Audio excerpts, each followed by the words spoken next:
Welcome back to another episode of Outlaw Nation. I'm your host, Stephen Foster, and we are located on the Shady Sports Network. Tonight's sponsor is Brown Plumbing and Heating. Brown Plumbing and Heating has been proudly serving the Billings community for years, including by sponsoring the local indoor football team. Call Brown Plumbing and Heating today to contact the only plumbing and heating company that helped bring football back to Billings, Montana in 2022, and is doing their part to keep the team there for the future. Thank you, Brown Plumbing and Heating, for your support of the Billings Outlaws and Outlaw Nation. Now back to our interview. We're just a few days into training camp, and our first game is just 11 days away. Today, we have the privilege of visiting with wide receiver RJ Caddell. RJ, welcome to the show. Appreciate it. Glad to be here. RJ, tell Outlaw Nation where you're from. Originally from Detroit, Michigan. And RJ, where did you play high school, and where did you play high school in Michigan? Oh yeah, I did. I went to Detroit Loyola, the Bulldogs, and then for college I went to Saginaw Valley. Saginaw Valley? Yep, Nice. yep. I was doing some research on you, and it seems like you're constantly in the gym putting in work. Have you always been somewhat of a gym rat, and what are your favorite things to work on? So I really wasn't at first. Probably last season, kind of like I used the motivation of what I went through with the three teams that I played for. Kind of like I didn't really want that to happen again. Whatever those situations were, so I put the work in that I needed to. And I gained I went from 190 pounds to 215 in a matter of a month and a half. So my favorite thing, honestly, to work on is not legs, I would say, but arms and chest and shoulders and abs too. I know you guys are only a few days into training camp. Tell us, how's the new practice facility working out, and how's the offense coming together? The practice facility is pretty nice. They got it set up pretty good. Right now, practice is going really smooth. Still a couple wrinkles to iron out, but other than that, everything is great. I'm looking forward to the season for sure. Being a football player, there's a lot more than being fast or tall and athletic. As a receiver, you must be constantly working on your craft. What are some of the things you work on to help with hand-eye coordination and route running? Right now, I've been before and after practice, getting with the quarterbacks, working on different routes, getting in and out of my breaks and stuff like that. Because that's really the main challenge for me, being big and long and not really having a lot of experience with football, starting in 10th grade and things like that. So it's really those things that help me get on the same page with quarterbacks and working on my craft as well. Who are some of the NFL receivers that you like to study? I have the same body type as DK Metcalf. So those bigger body receivers, bigger fast receivers like DK Metcalf and AJ Brown. I like those receivers, and I look up to them, and Devontae Adams as well. I think he's the best receiver in the league right now. What is one or two things that you're looking at getting better at heading into training camp this season?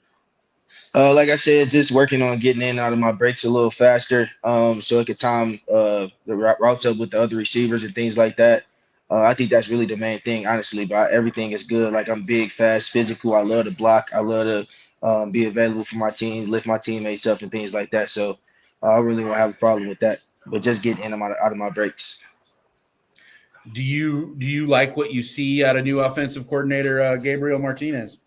Oh yeah, I love Gabriel Martinez. He makes everything more simple for us to understand and for us to catch on within a snap of a finger. All we have to do is go back to our rooms and just study the playbooks and things, and we'll be fine. Just put your talent with the mental that he puts with us. That he gives it instills in us in the playbook and stuff like that.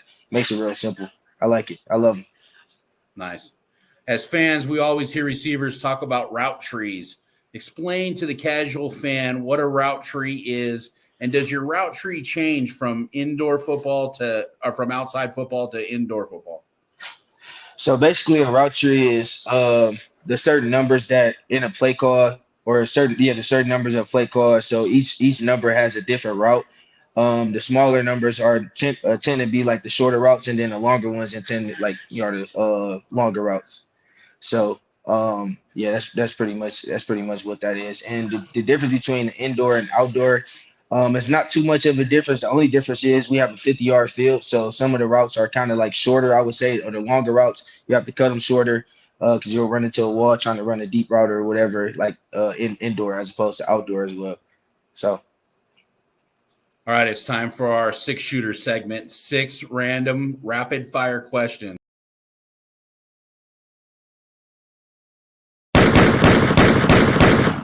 All right, RJ, long catch for a touchdown or short catch, long run for a touchdown?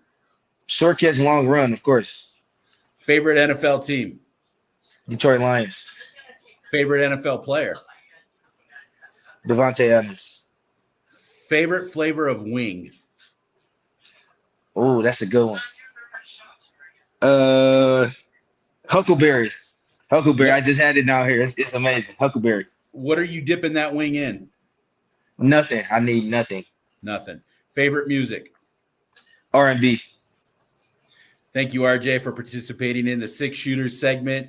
Fans, please submit your questions for future 6-shooter segments in the comments below. All right. Have you been watching any of the XFL?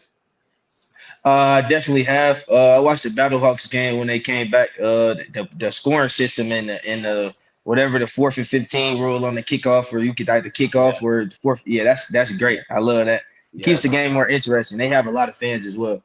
for sure. That I love that rule. I love it. Yeah, love it. I also love that you can hear the plays being called, and plays are often these long, drawn out sentences of pure gibberish or code. Is that similar in indoor football? And do you have to remember all of that, or are you just listening for like your piece of the code? You'll have to listen to your piece, but you'll also have to listen to the other receivers' routes and things like that, so you can figure out where to line up, where you guys space out evenly, so you can like find holes in the defense. Because I feel like the indoor game is more about spacing than anything like dealing with speed or anything like that. You guys have only been together a short time, and it already seems like you're all bonding pretty well as a team. From basketball games to slaying wings down at Dax's, how's been the overall experience with your teammates? The overall experience, see, I'm a loner, so when I first got here, I kind of wanted to be like low key a little bit. But as soon as I'm pretty much a people person. So as soon as I got around these guys, they made it real comfortable for me. And I feel like I'm taking more of like a leadership role, stepping into that, breaking huddles and things like that at practice, encouraging the offense. So it's really bringing me out of my shell. I love my guys. I love that. Is this your first time in Montana? Yes, definitely my first time in Montana. What are your thoughts so far?